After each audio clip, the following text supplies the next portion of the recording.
What is going on, Marvel nerds? Welcome to another episode of the Jump the Marvel gun, Brian? Rewind. Jump the gun? No. Oh, okay. I was watching the number and I was like, that's a good spot to chime in at. But hello, welcome to another episode of the Marvel Rewind, episode number 2 in the Miss Marvel series. Do you know what it's called? Brian. Crushed. Nice. Is that right? I thought I caught the host off guard for a second. I knew it was I almost said cracked, but I was like, that's not working. But yeah, Brian and Jake here for another little recap of the newest episode. I'm finally back in my humble abode. No mom, although she's coming tomorrow because I'm taking her to the airport. But Jake, how you doing? Where's your mom going? She's going to San Diego to visit my sister. So, yeah, she wanted to, or she found tickets for like round Dirt trip. cheap? Yeah, for under $100 flying out of Sacramento. She's like, I'm flying out of Sacramento and you're going to take me. I was like, okay, I'm not working, so might as well. But yeah, how are you doing? I'm good. I'm hanging in there.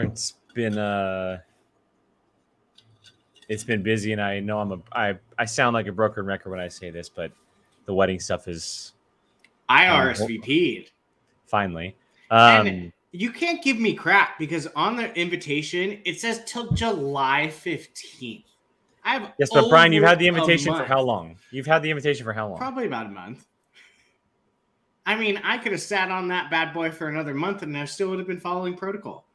At this point, we were expecting you not to come because you didn't RSVP. So this is the first time I've been back since I had it. So no, so I sound like a broken record, and I'll probably sound like a broken record for the next 2 months, but we're under 2 months now, so it's creeping and it's getting closer, and there's a lot that still needs to be done, and currently also in the process of not renovating, but kind of doing some small updates to the house. Like right now, I'm painting the guest room, touch-ups around the house, and so it's like I was painting until like 9 o'clock last night, so it's a little busy on this end, but I'm good. I'm excited to be back and ready to talk some Miss Marvel. So yeah, got another back-to-back night of Star Wars and Miss Marvel. Can I just say I hate this? I really, really do not like this. I hate it and I love it at the same time.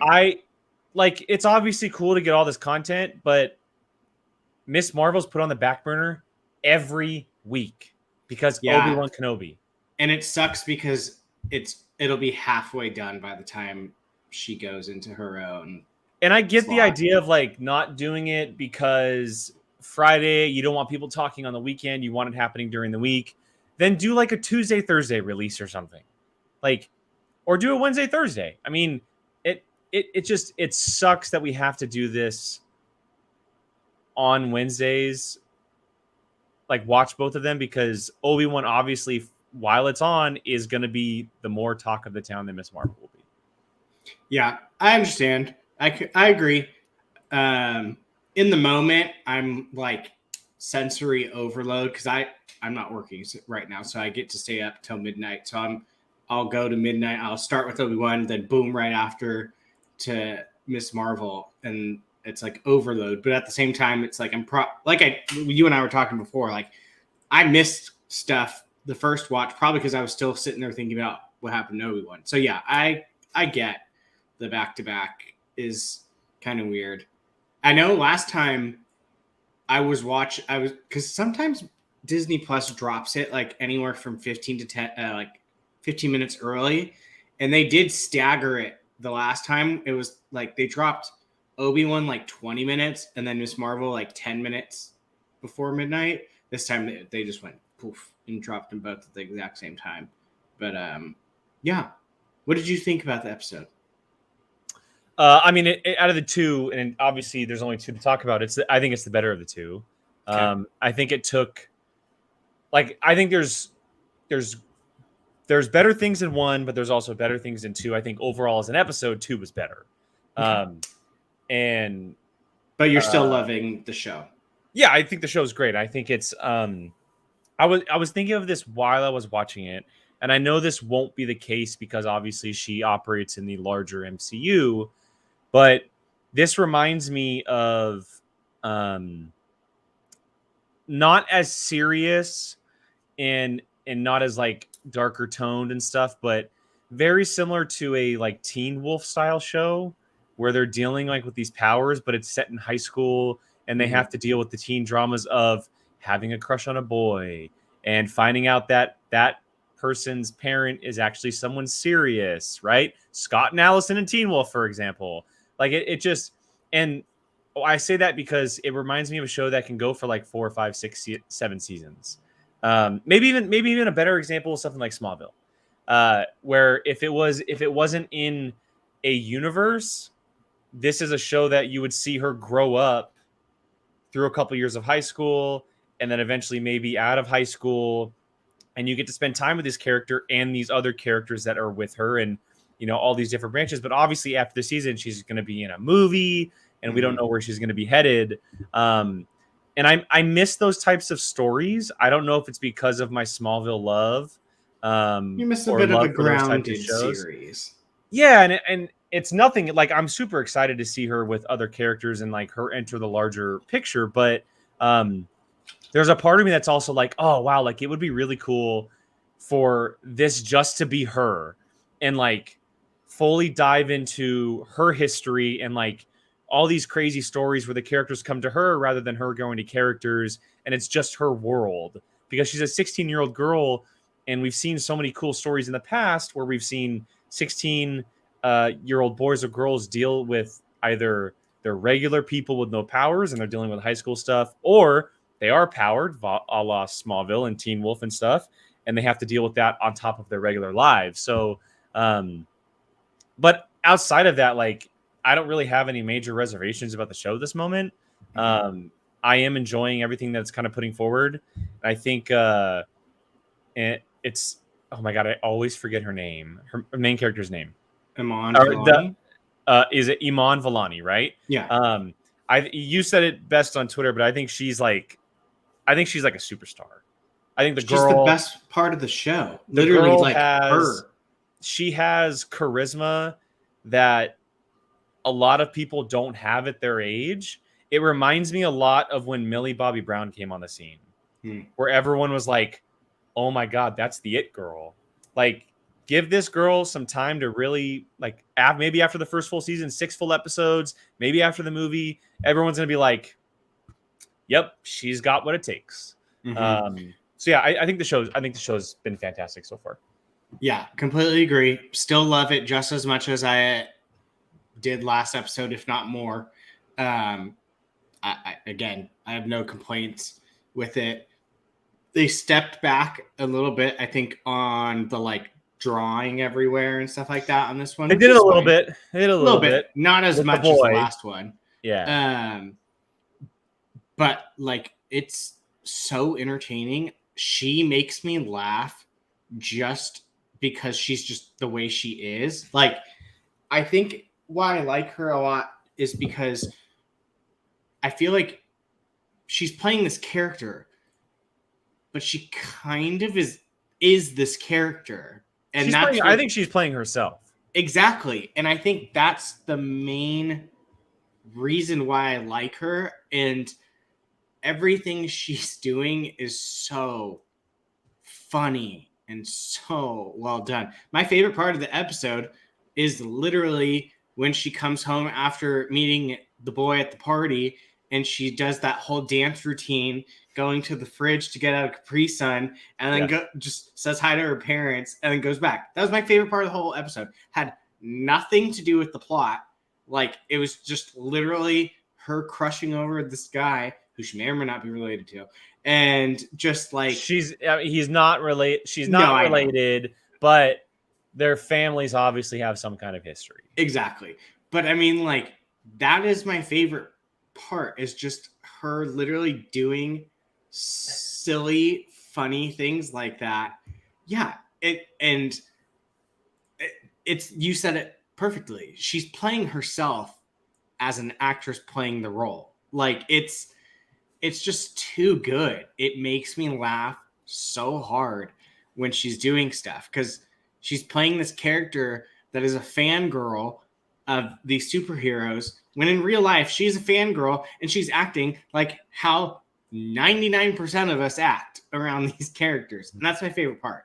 But yeah. She's doing what Ryan Reynolds does with Deadpool, what Robert Downey Jr. does with Tony Stark, right? Like all these people who, yes, they're playing a character, making but them the role. Yeah, she's making and that's how they are in real life. Like that's who they are. Like Chris Evans became Captain America. Chris Hemsworth becomes Thor. Tom Hiddleston becomes Loki. Robert Downey Jr. is Tony Stark. Like that, Tony Stark is Robert Downey Jr. Like this is essentially Kamala Khan is Iman Vellani. Yeah. And Iman Vellani is Kamala Khan. So it's just like, yes. You've hit it nail on the head. It's perfect. And I love it so far. Anything you want to go to straight off the bat? Well, I want to talk about the big stuff that's kind of kick this off. Let's talk about the boy and this, like, what do they call it? The bracelet? They call it a bangle. Banglet. Is it a banglet or a bangle? I think it's called bangle. Sorry. Bangle. Obviously this has big history, and it essentially, from what we're hearing in this episode, it like divided a family almost, or maybe the person who was previously wearing it being her, was it grandma or great grandma? Great grandma. So this took me forever to figure out. So So it happened during partition, which if you know, quick history lesson for anyone, this is when England left India and they separated to Pakistan and India.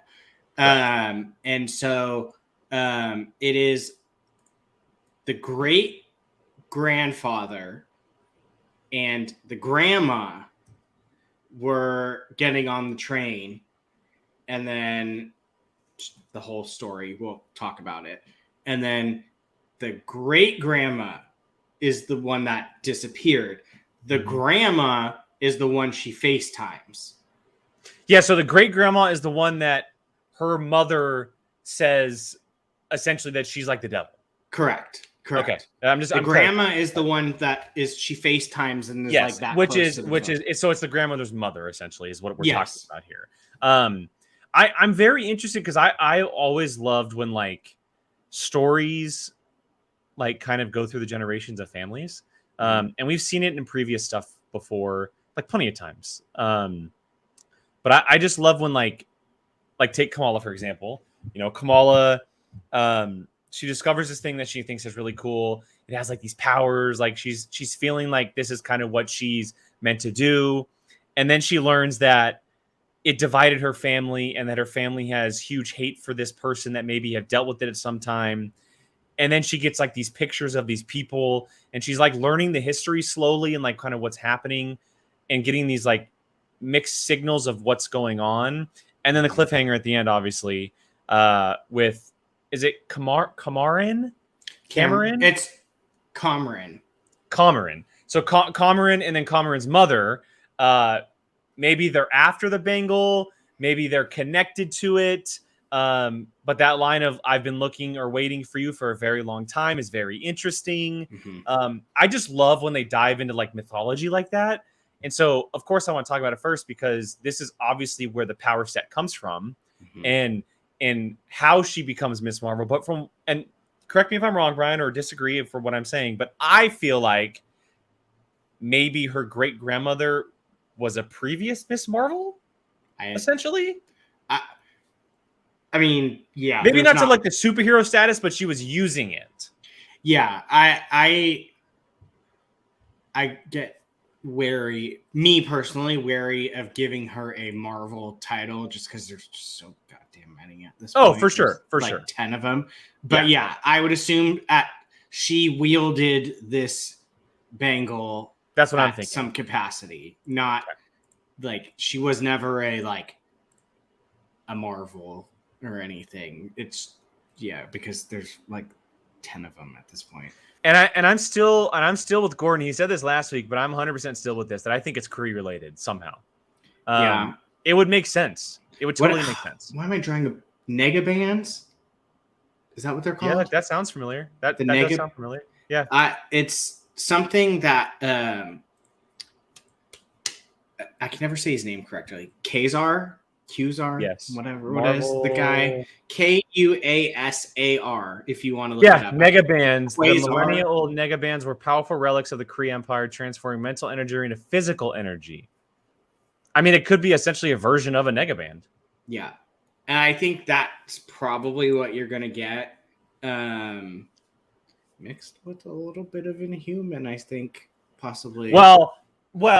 Did you in human no Illuminantes? Did you catch that? The Illuminantes. The Yeah, that Illuminati, was yes. Which hilarious. obviously Black Bolt, being a part of it, and the Inhumans, Illuminati. but the Illuminantes, that's a hilarious name.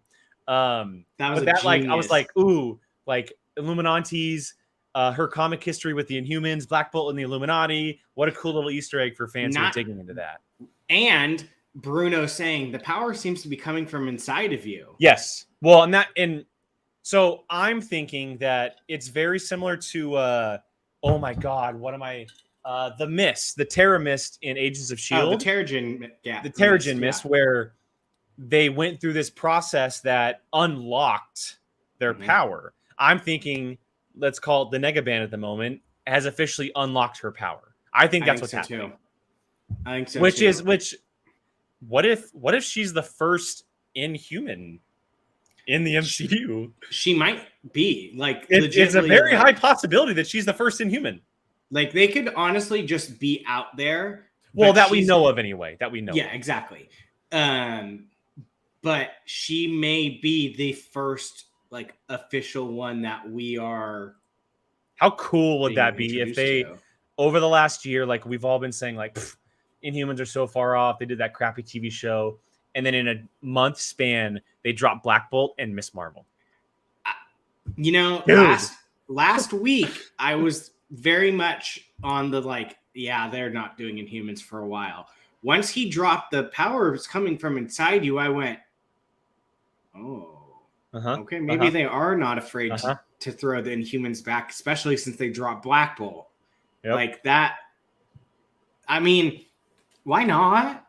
Like, I mean, I'd be all for it. I'd honestly be all for it.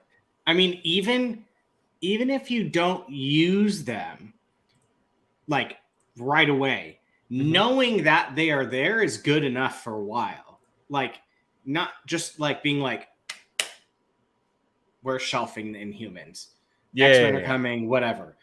Just knowing that they are in this realm still, that's big enough. That's good. And like, there's a big reason why I believe this, and it might be a little bit biased decision. I hope to God that we see Quake in Secret Wars. This is like the shot in the dark that I'm pulling, right? She's an Inhuman, right? Get Chloe Bennett back. She loves the character of Daisy Johnson from Agents of S.H.I.E.L.D. If she pops up in Secret Wars, Inhumans are in full effect. They are in full effect. Yeah, you don't really have to do much convincing for Jake to bring back her Chloe Bennett. Dude, sign me up. Yeah. So, I mean, they did. I mean, we're getting definite teases that there is Inhumans either coming on the rise, stuff like that. Very similar. They are very close. And I think... Which I'm totally okay with, by the way. Totally. Yeah. Okay. So Green Lantern is my favorite DC hero. And the thing... last week, I was very much on the like, yeah, okay. Like, I mean, you can kind of compare the two. This week, I definitely got more... Okay, yeah, they're fairly similar because in... DC's Green Lantern stuff, like he has to concentrate in order to use his powers. If he isn't focused, whatever he's doing goes away. Very much similar to what she's doing in this. We see that when she tries to save the boy, she gets not distracted, but the image pops up again and she loses her focus, drops the boy. Yeah, so there are similarities, and if people start freaking out about it, there's going to be crossovers everywhere. Like people are going to take DC's going to use stuff that Marvel first invented. It's the same Marvel's thing with going to use Suicide Squad stuff and Thunderbolts right now. It's the same exact thing. Yeah, you have to get over it. It's yes, DC's going to take stuff that Marvel used. Marvel's going to take stuff that DC used. Whatever. It just move on. Like we'll get past that. So yes, I do agree. It is very Green Lantern-esque in the sense of the power being used. I'm seeing a lot of people talking about Quake and stuff. Is there stuff you want to continue with? Quake no, wise? I mean, I think no. I think that out of all the Agents of S.H.I.E.L.D. characters, right? Obviously, they're bringing back Charlie Cox for Daredevil. We've heard rumors about Kristen Ritter as Jessica Jones. I do think that at some point we'll see John Bernthal's Punisher again. Like they're bringing back all the Netflix shows, and they obviously did the Inhuman stuff, right? Having Anson Mount in Multiverse of Madness. The only show left is Agents of S.H.I.E.L.D. It's the only one. And like Agent obviously Carter. Phil Coulson went over there, right? And he was a big part of it. But Daisy Johnson and Chloe Bennett were arguably the main character of everything. They were what everything was centered around. She was the it girl for that show. So and Phil Coulson's already been in our world. He's pretty much, you can literally just say he died in Avengers. And it's a perfect opportunity because like she's such a big what part if she of like, oh, I just had an idea. Sorry, go ahead. No, go ahead. Go for it. What if she is like, she eventually comes, what is, crap, I'm drawing a blank on what their planet or their base is called. The Inhuman space planet thing. What is it called? It's like the floating city. Do you remember? I'm drawing a blank. What if she ends up being like Adelon? Yes, thank you. What if she ends up being like an ambassador of that city to Earth? Is she already possible. She's from like, forget the whole like discovering her powers. Like in this version, she's already someone like working for the royal family that comes and meets her. Well, here's an interesting part, and this is just like off the top of my head, just kind of riffing, but like, God, can we work for Marvel? In comic history, at one point in an arc, Daisy Johnson is actually the director of S.H.I.E.L.D. Yeah. She becomes the director of S.H.I.E.L.D. at one point. Now, obviously, S.H.I.E.L.D. is kind of like a little bit in the past, and it's now S.W.O.R.D. What if she's like high up in S.W.O.R.D. and then these Inhumans come to light, right? We don't know who they are, and then she has to reveal herself to be an Inhuman while she's running this major organization for the United States or possibly just the world. And everyone's like, whoa, okay, maybe they are actually okay. And she's like, again, the ambassador from that side of it all. I don't know. I mean, we're just riffing off of Daisy Johnson. I can talk about her all day long, but Quake. Well, it's not so right now. I'm saying it. Quake is going to be in Secret Wars. I'm saying it right now. Sure. I mean, and it's not even just us talking Quake. It's the possibility that the Inhumans are a possibility now. I think we went from before Miss Marvel. Actually, I'll even go back further. Before Doctor Strange being like, yeah, the Inhumans are done for a while. And then you throw Black Bolt. Then you throw this type of stuff that you're like, maybe they changed her powers, but she's still an Inhuman type of situation. But yeah, I'm excited.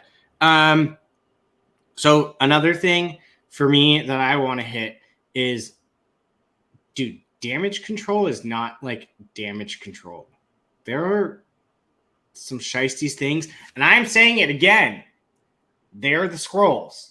I'm saying I'm with you more after this week. I'm with you. I'm with you more after this week. They seem a little different. I think that interrogation scene was a little not tipping, but I had a little bit more feeling because it almost looked like they didn't understand how to interrogate. Like they were going too far. And then the one guy was like, hey, we got to reel it back a little bit. Cleary. She is just a little girl. Yeah. Cleary, I think is his name. So, yeah, I'm with you. I do think that they probably are the Skrulls. And again, that's the way that it gets all wrapped up into the Marvels. It would make sense. It would 100% make sense. Thank you, John Booz. I know Andy texted me last night or messaged me last night going, holy crap, you were right about Reva. I know. If I can get these two things right, I'll be so happy. But yeah, there's definitely something fishy in the water. Something's not right about yeah, I agree. There's definitely something not right about them. The fact that damage control has weapons, like it's literally called damage control. Yeah, like they are literally supposed to be the like cleaner uppers, not literally of crime scenes, but also like this didn't happen. You didn't really see this. Like they're supposed to be the people like making mirages that kind of like blind the normal folk and cleaning things up. But they seem more like a full-blown like government agency that's like agreed, almost kind of like trying to like kidnap these kids. First with Spider-Man, now with Miss Marvel, which they're slightly kind of racist the way they were going about it, but just throwing that out there. But yeah, so because they don't know what racism is, Brian. That's what I mean. Like it makes sense. Like them not knowing, putting like, the pieces together here on Marvel Rewind. Everybody, I truly think that there is something up, and it would make sense to for them to have infiltrated a government organization, and we know Secret Wars is right around, or Secret Invasion is right around the corner.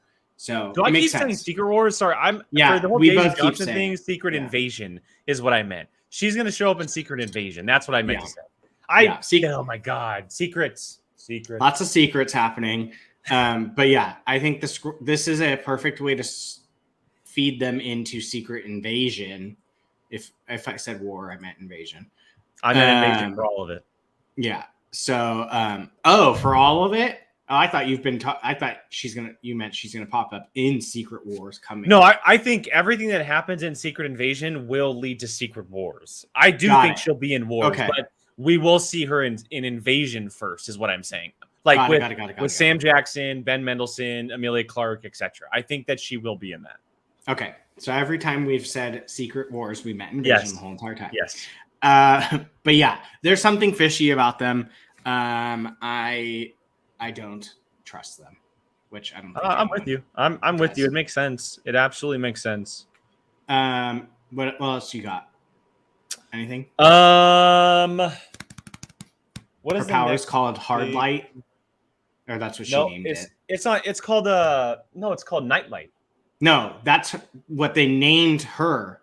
I'm saying her power. She named her power Hard Light, and then do we like that? Got Hard Light. Yeah, do we like that? I mean, I don't think it matters to me enough to care. Like they're probably never going to really say it past this episode, and then the Nightlight is a joke. I did want to say this, and this is a comment from the beginning, but I wanted to bring up Andy's comment here. He said, I said in the POV Discord, but I figured my problem with the first episode was that overprotective parents seemed to be a trigger for me. So seeing them be more understanding made me love this episode. Now, it doesn't trigger me necessarily that we have the overprotective parents, but I think that as much as I love seeing like her home life, I loved the role they had in this. Yeah. Where they weren't like the second and third characters. They were a little bit more back in the shadows, but we had her in really good moments. I liked seeing more of her friends. I liked seeing her kind of adventure out into like the party atmosphere, like be a high school kid, whether she's breaking rules or not. Obviously the stuff with Bruno as well. Like that's what I want to see. And then the parents kind of be the role that they were in now, where we see them in good moments, but they're not too much in the episode. Whereas there are moments that we see them, they're really meaningful and powerful to the character of Kamala, rather than them just being there to be there, Yeah, I completely agree. I love the actress that's playing the mom. She's playing that overprotective mom so well. And like, even just like when she's glaring at her, I'm just like, oh, there's so many times where I have pissed off my mom and she doesn't say anything, but you get that glare and she is mad. But then she's also like super sweet and understanding. She let her go to the party, which was shocking, especially after she snuck out. Stuff like that. But yeah, I completely agree. I love the relationships she has with her friends. Gordon Is saying, is her friend Nakia? Yeah. Nakia? That's her best friend, right? Yes. Love those two together. I adore Bruno. I think him like clearly being in love with her, has a crush on her. And then you have Cameron, who's just like the hot new guy that just walks in and immediately she's just like, well, see you, Bruno. But it seems like he was essentially planted there. Oh, absolutely. I think he was like, maybe their meeting was chance by the whole like pool dive thing and everything. No way. But I mean, as far as how they met, I'm gonna say it was by chance because he's gonna set up that they meet as soon as he jumps off into the pool. I don't know if that, whatever. Anyway, that I get what you mean by that. Yeah, but them becoming him taking a liking to her was a total setup for whatever 100%. Is coming. If it's like them wanting the power or them maybe actually being on the good side, that's a question for you, Brian. Do you think they're good or bad? Like, do you think that they're like rival families and they've been searching for this power for a long time, almost like Sonic and Knuckles and Sonic the Hedgehog 2? I had to throw it out there because Sonic is the best video game franchise ever made. It's pretty good. It's yeah, I'll agree with you on that. I'm still very unsure. I will say I'm 60% bad guys, 40% good guys.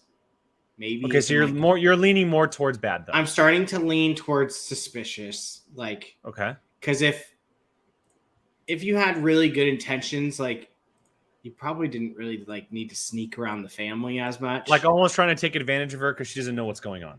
Yeah, like it's almost like they've been trying to find this bangle for a while, and now they found it, and yeah, it's like, okay, like now we can do what we're doing. I mean, it seems a little too suspicious to be good things to like. I mean, this when you set something up like that and then like just the way it went, like by the end, I'm like, I don't know. Like it seems a little suspicious. Like at first I'm like, oh, okay, this is gonna be a nice little friendship. But then like having him being at the exact spot when she's sneaking away from damage control, and then whoever this person that was a little weird that he just rolled up when he was never around. I think he might have been watching them from the festival. They're 100% tracking her. Yeah, 100%. And so I think like I know people are probably like, oh, why was he there? I think that they've had her literally their eye on her, like you said, tracking her. They probably didn't want to be known at the festival, otherwise they would have gone to the festival. So it's. Yeah. Or they might have gotten recognized. Like the mom might have gotten recognized. Yeah. I bet you her parents know of the family or know his mother. I'm sure. I'm sure it'll probably end up being like her mother's mother. So her grandma was probably friends with this woman's mother as well, and like you said, very much like an opposite family type situation. It's a little too suspicious to be a positive thing for me. And I think the reason why we're like this because as at the moment the only real like villain is damage control, and if our suspicions lead us to be right, then this would set up an antagonist for the 6 episodes. Yeah. If you set them up as like people who are tracking this down, who maybe they're warring families or they've just been looking for it for a very long time, and it was hidden into America with this family that had no idea what it was. Go for it. I just had an idea. What if the grandma stole the banglet from? It's very possible. Family? It's very possible. I keep saying banglet. That's not a word. Bangle. Bangle. Yeah. Yeah. It's stole very it from possible. him, and that's why she disappeared. Yeah, it would make sense to kind of put them as like warring families in this like mystical battle for this bangle that has this ability, right? Or unlocks your ability. And only a certain amount of people know about it, or the great grandmother knew about it, kept her family out of the dark from it, or in the dark from it, whereas the other family, it's been like passed down generation by generation that they know exactly what it is, and they're just trying to simply get it away and back to their family by not screwing anything up or like making a big scene, because Kamala, her brother, her parents clearly, well, from what we know anyway, they have no idea what it is. Okay, see, that was my next question to you when you were done. Do you think the mom has an idea of what this is? I think the mom has a little bit of idea. It would be odd. The way she reacts to it, like when she sees it and stuff like that, she gets visibly mad. Well, and not just that, but also her reaction to her grandmother. Like, she would have, at least I would think, that she would either know of or be told of what happened with her grandmother, because from what we see so far in the show, again, just looking at it from my perspective, as far as what the culture has been put on screen, women and specifically girls with their grandmothers are very, very, very close. And so it would be odd for her, Kamala's mother, to not know what happened or went down with her grandmother and why she would hate her grandmother so much, whereas we see the relationship with Kamala and her grandmother. Yeah, and the Illuminantes were like, she killed someone, she stole a man. Like, it was very all over the place, but I feel like the mom knows the real reason, and the real reason is something that is like very upsetting to her. Like, maybe she chose to be a superhero or something over her family, or disappeared, or she felt abandoned. It obviously has to do with it's the partition, right? Is what it's called. Yeah. It obviously has to do with that, and maybe that's why they fled to the U.S.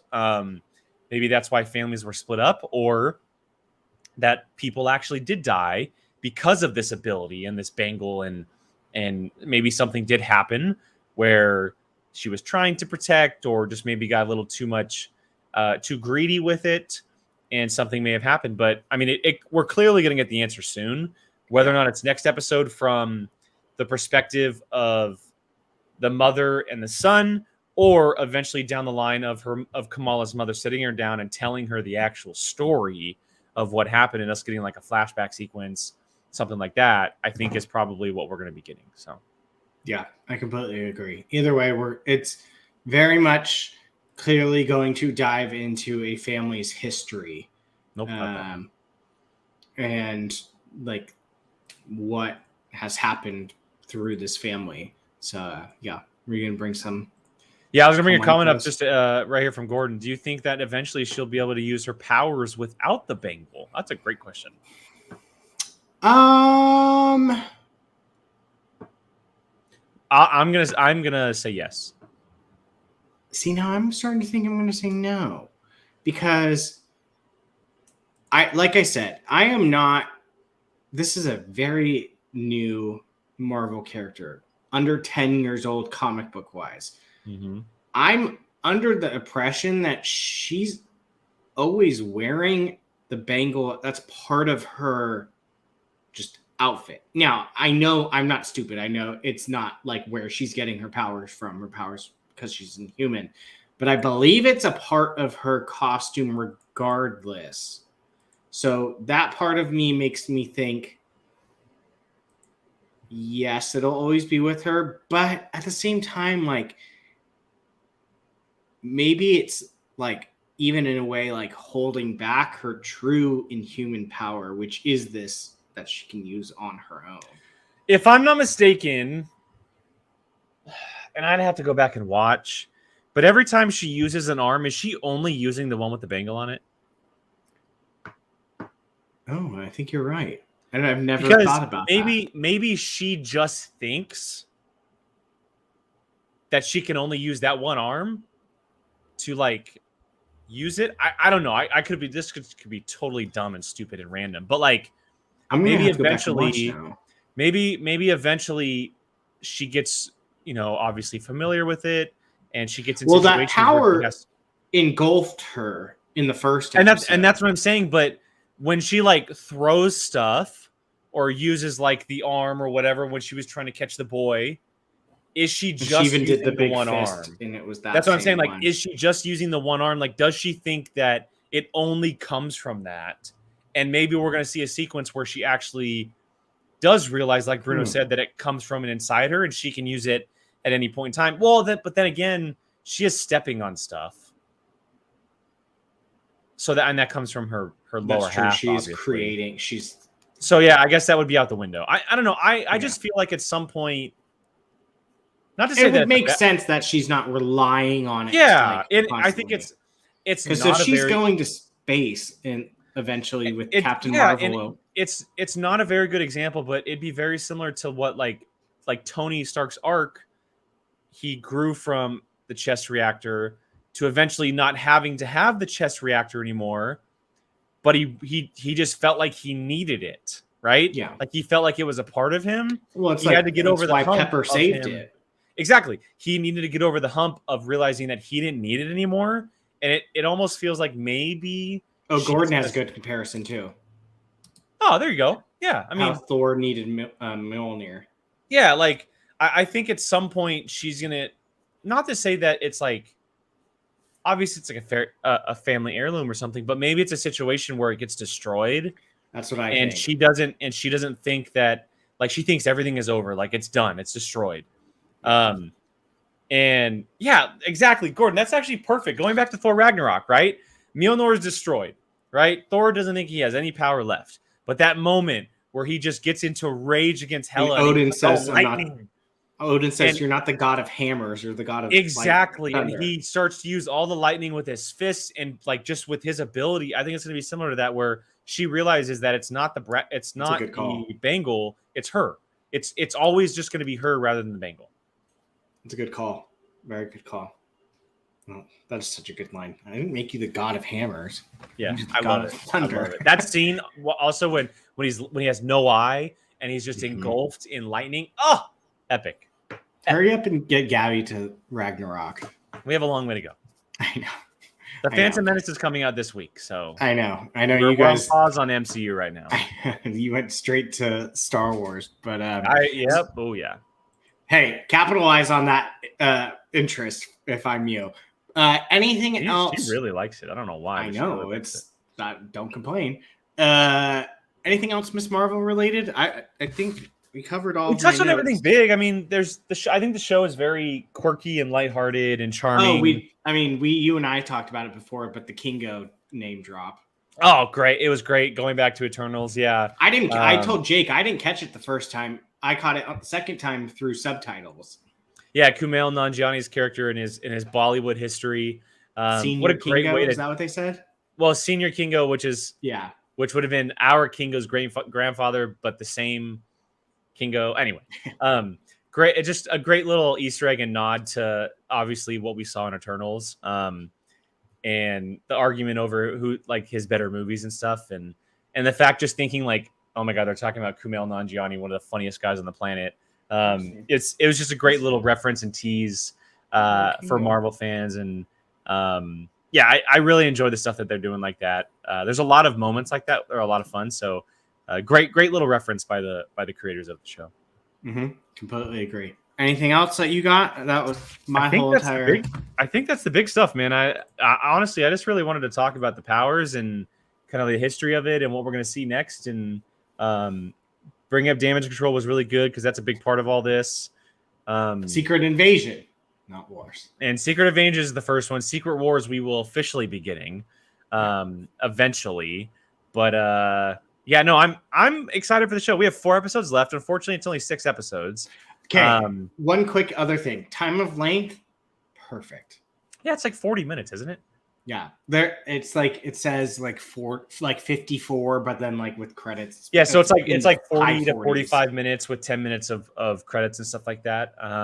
Yeah, I think the show length, it's a perfect episode length. I wish Star Wars was doing the same, but for some reason they're not.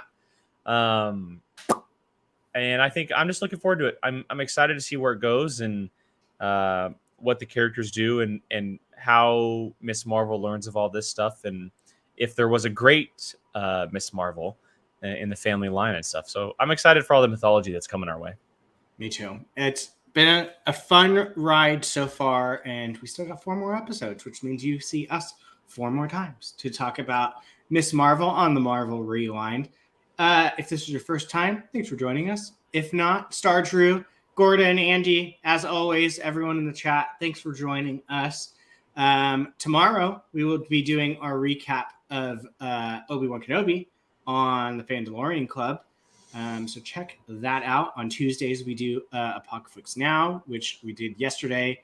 We picked our picks for who we think may be in the Thunderbolts recently developing movie.